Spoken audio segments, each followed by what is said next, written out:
Once upon a time, stories of fantasy. People suffering with OCD aren't living a fantasy. Even though there are a lot of myths that go around obsessive compulsive disorder, their stories are real. These are stories from the OCD side. Real people, real stories, brought to you by FamilyOCD.com and InvisibleWheelchair.com. We want your story. Go to InvisibleWheelchair.com and contact us to tell us your story here. OCD is real. OCD treatments are real. OCD recovery is real. And so are these stories. Today's stories from the OCD side come from Tim Olsen. Tim Olsen is a postdoctoral scholar researching the role of the cortex in processing of sound. He is originally from the UK, but has been working and living in America since late 2018. Some of his hobbies include reading novels, cycling, playing video games, and socializing with friends. He has suffered with OCD since he was about 16 years old. He has undergone extensive CBT and ERP therapy, which has helped him manage his OCD drastically.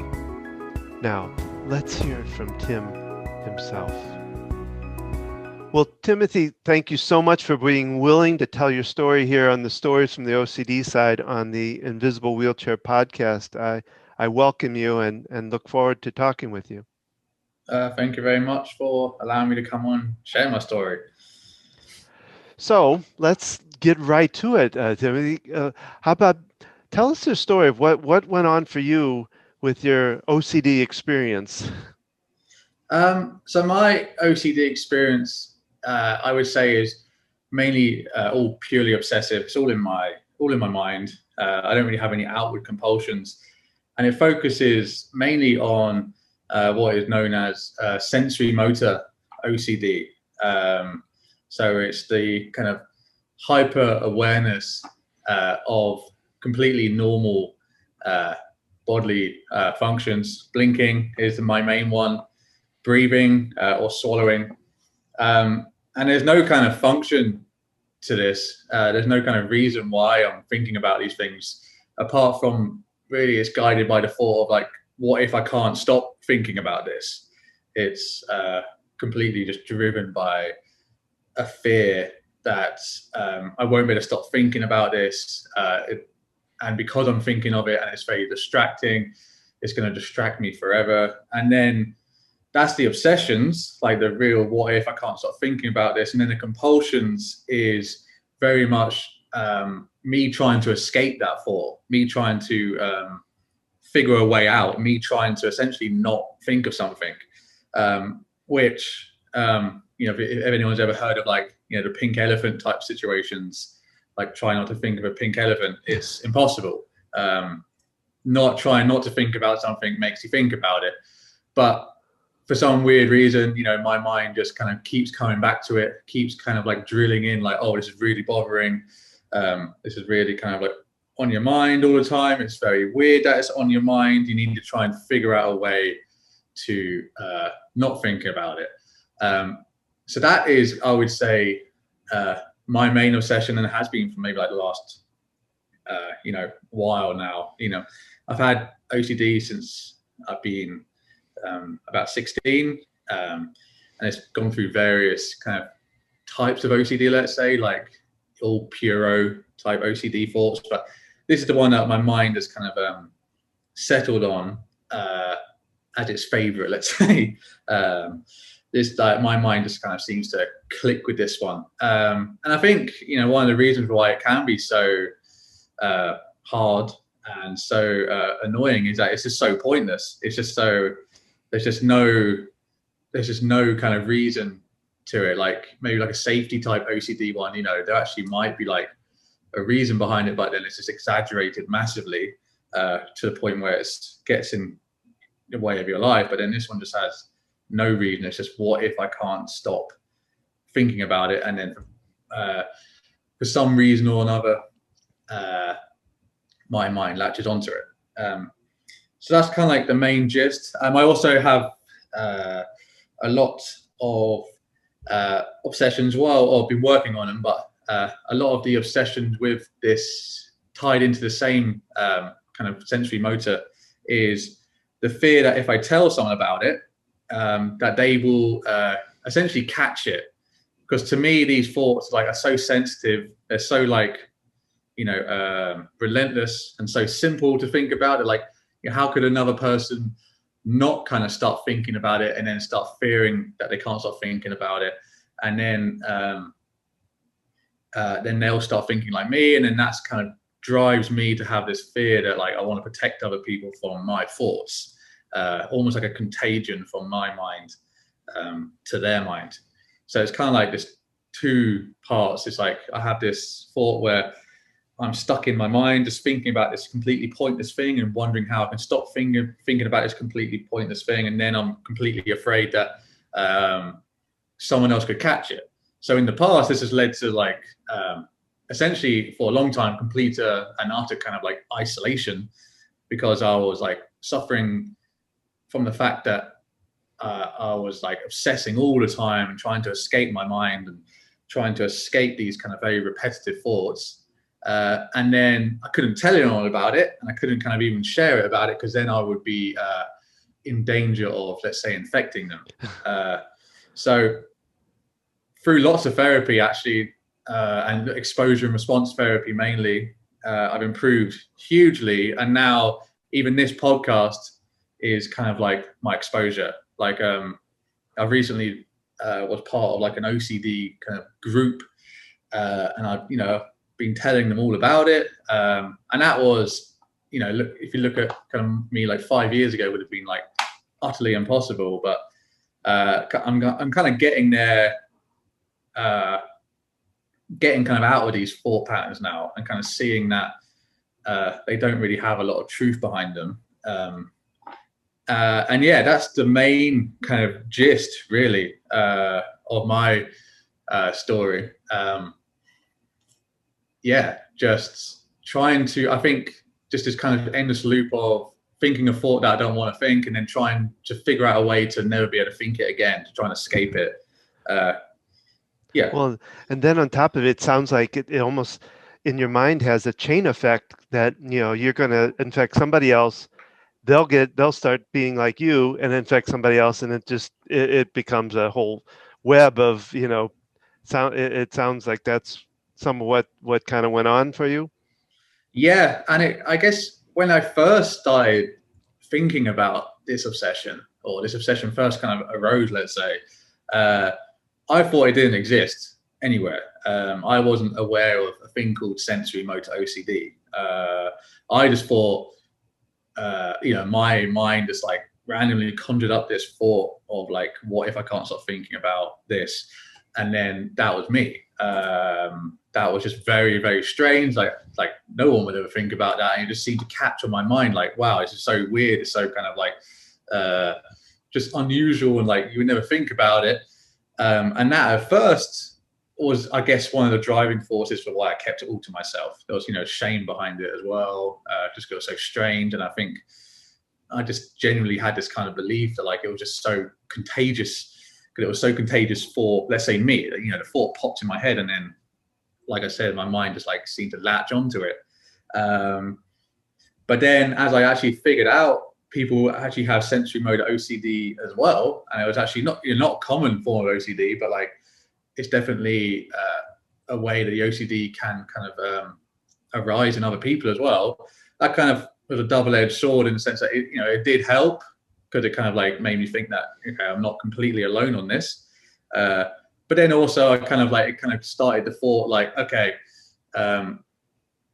there might actually be other people who have like the same propensity as me to think about these completely pointless things, and therefore there might actually be other people who might hear my story and then be like, oh my god, and catch it. Yeah. So then that kind of just started this belief that became very strong. It was so strong that at first I even was afraid to tell a therapist.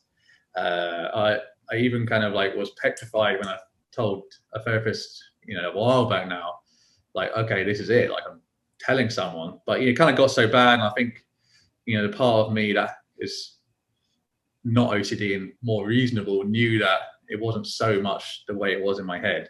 So I did it anyway. And then I kind of had this, started to like build a kind of like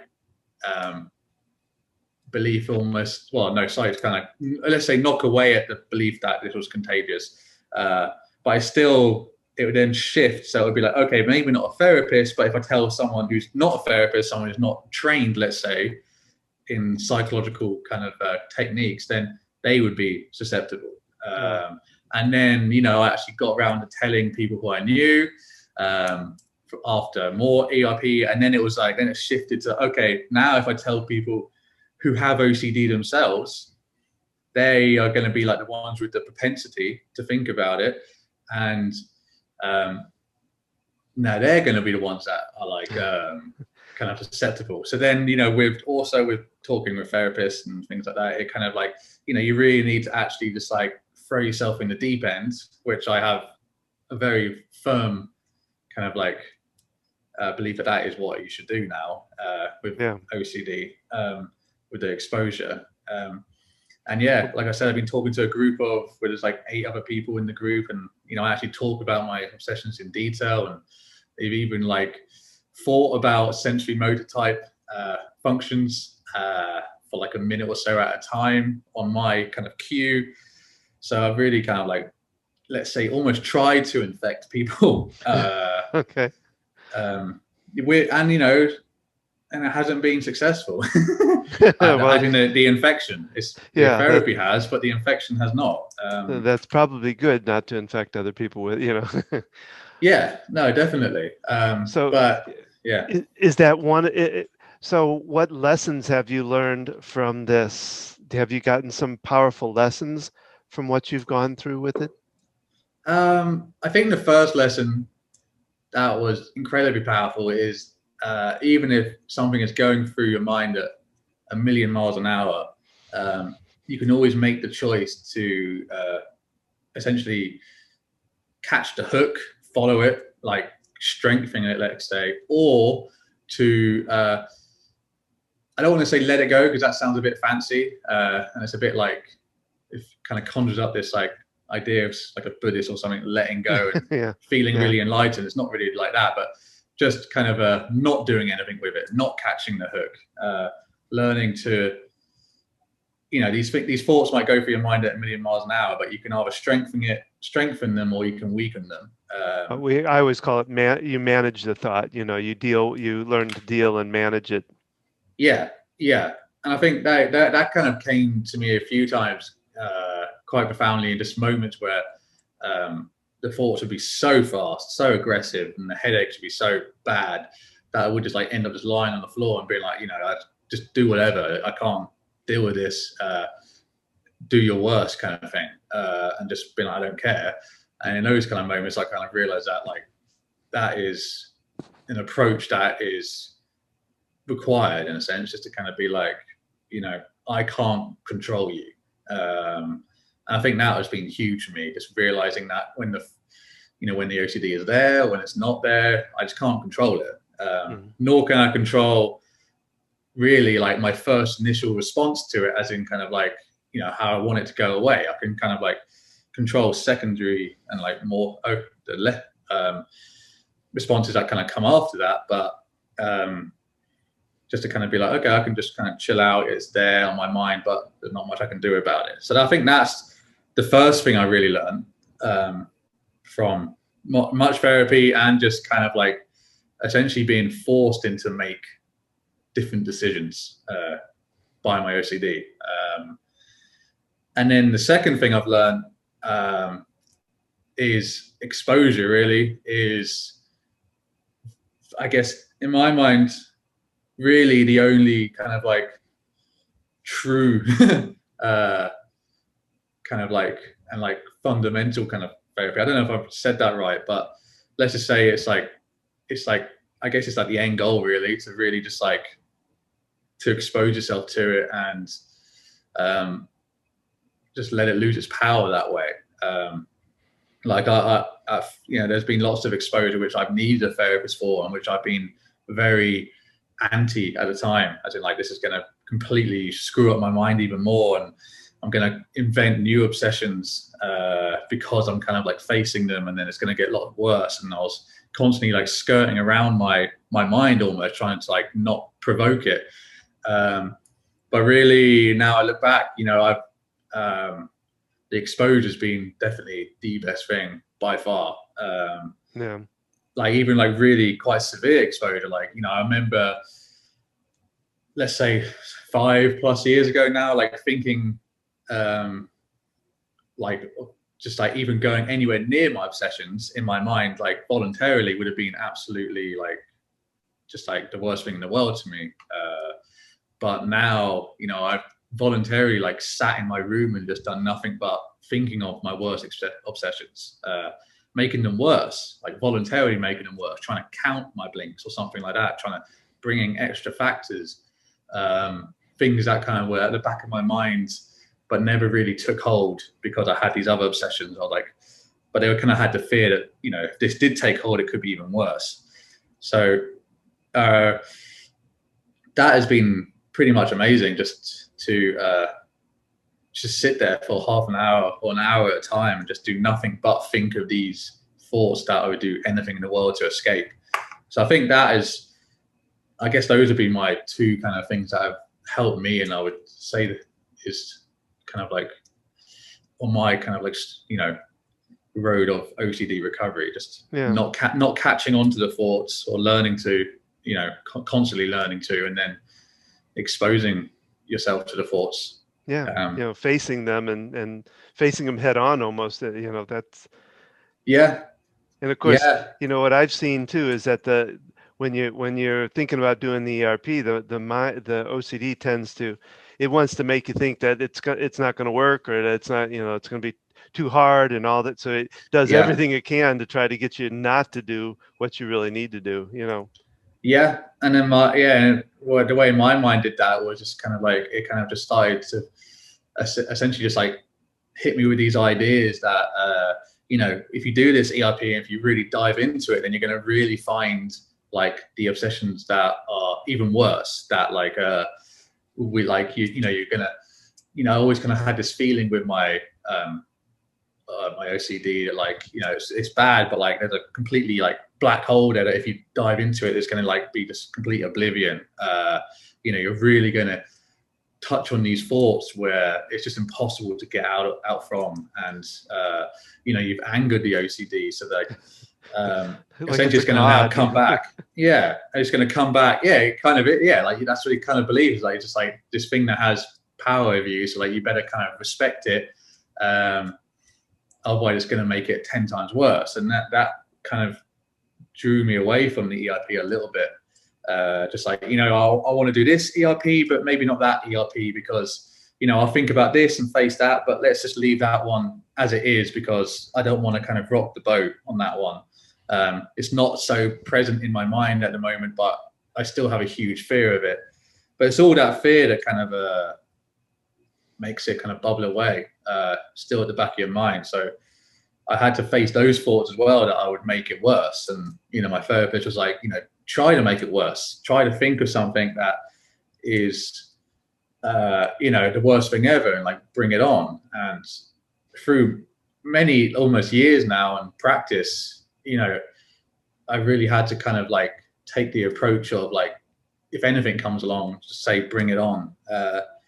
Give me the worst you got. And, sometimes I will have a kind of like a weird day when I'm thinking about something new, but overall it's been incredibly beneficial. And I don't really think I've kind of called its bluff, let's say, many times now, and it hasn't really produced anything extra than what it already was. Now this might be a little bit of an odd question, but do you see anything positive come because of the OCD? Yeah. Like now I guess I'm incredibly good with anxiety, like very good. Like it can be like max levels. well, maybe not max to the point when I was younger and like I really panicked when this first hit. But it can be like pretty high, and it can be with like completely other things unrelated to OCD, like I'm giving a presentation or something like that, or just like I'm doing something like this, and it's just kind of a bit nerve-wracking. But then like another part of my mind now is just completely and absolutely fine. It's just like at complete ease and calm. And like I find that kind of like transfers to loads of things in my life. It's just it's taught me how to just be calm in the face of a lot. But it's also, I guess, because my OCD in my mind seems so relentless, it's something that you can always think about. It's not something that you can really get a break from, even with compulsion, because compulsion just like snaps it back in your mind straight away.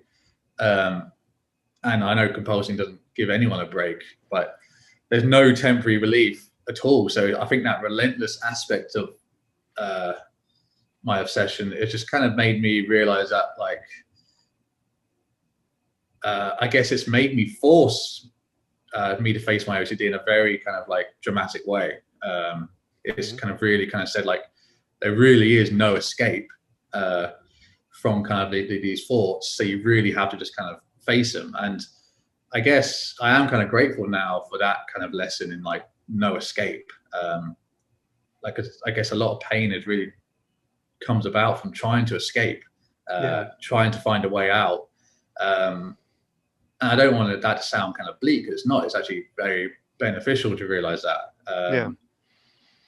It's just kind of, you know, my daughter, you know, that kind of says now, you know, shoot, she went through really bad. I mean, it was really rough, you know. It's kind of like now everything else is kind of like, oh my God, if I made it through that, I can make it through, you know. So, you know, kind of gives you that power in your mind to say, well, if I made it through that, good God, that there's not too many other things that are, you know, could be that worse, you know. So that's very true as well.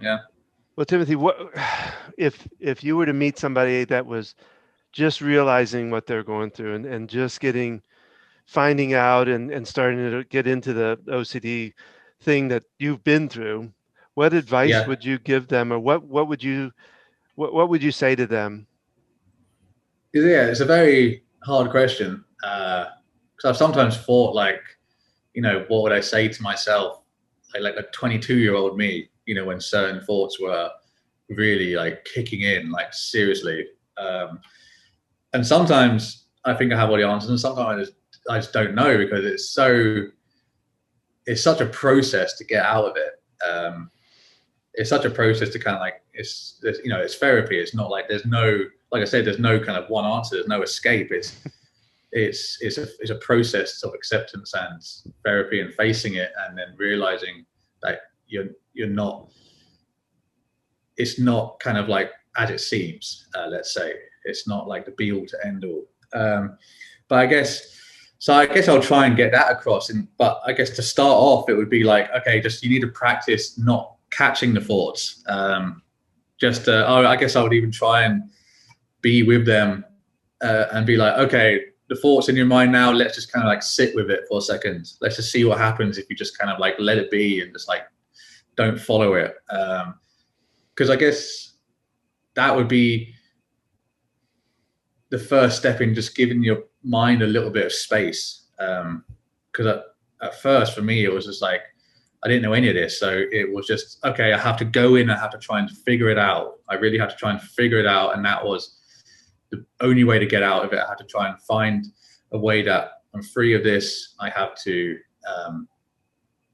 go into all the details and literally understand every little bit, so I can then kind of like say that, okay, I've figured that out. I figured that out, and I figured that out. It's all okay. But really, you know, trying to figure stuff out was the driving force for the OCD. It was literally the whole thing in a sense. So it would, even though it would be very hard, because when you are hit with something like that, all you want to do is figure it out, have an answer, and then move on. But just to even try and like get the idea across initially that actually that's like the completely wrong thing to do. The more you think about it and the more you go into it, the stronger it's going to get. So maybe I'll try and get that idea across at first, just initially that the more you think about it, the more you strengthen it, essentially. The more you strengthen just like the neural pathway, let's say, that just kind of are going to bring it right back around. But that I can also see how that would be very hard for someone who's first kind of hit upon this mental illness, because it's just so natural to have a problem in life, figure it out, fix it, and then move on. But then with mental illness, it's not as like that. It's more like it's not that easy, No, yeah, it's very, very tricky and very devious, and like you can fix it in a way, but it's not kind of like the way you fix something and it's all better and then you move on.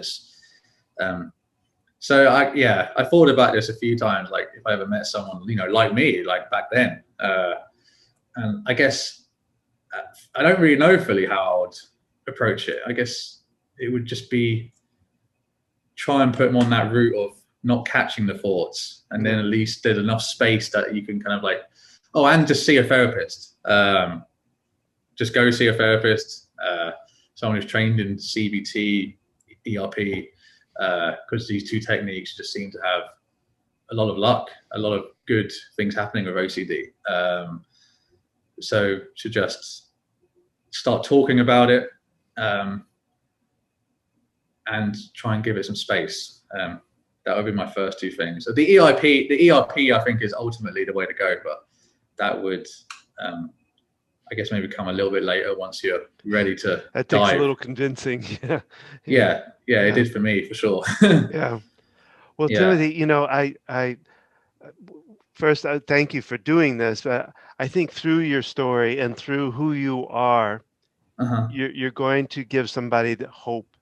And I think that, to me, is so much right there by itself. I don't think you realize that, but through your story, through your being who you are and what you've gone through, you're giving people hope. And I think you should give yourself that credit, because that's very important. To me, I remember when we went through it, I didn't go through it, but my daughter did. And having those little beams of hope that came through in the toughest times kept me going. So by telling your story, I think that's a big step that'll help a lot of people. So thank you so much for being part of this today. Yeah, well, thank you very much for letting me come on. If it can give anyone hope, I'm very glad, especially someone who's suffering with a similar form of OCD, because it is quite rare, I guess, or not so talked about. So if someone does find it, then that would mean everything to me. And then, thanks as well for letting me come on and do this exposure, essentially. Well, I'm glad I could help with that. Yeah, well, constant exposure in a sense, but that's a good thing. So that is our story for this podcast. Remember, we want your story told here. If you want to tell us your success story, or just want to tell us where you're at, simply go to www.invisiblewheelchair.com, then click on the Tell Us Your Story on the top left side, or just click the Contact Don button on the right side towards the bottom. We want to give you a voice to your story. Until next time, keep working on your story for a happily ever after ending.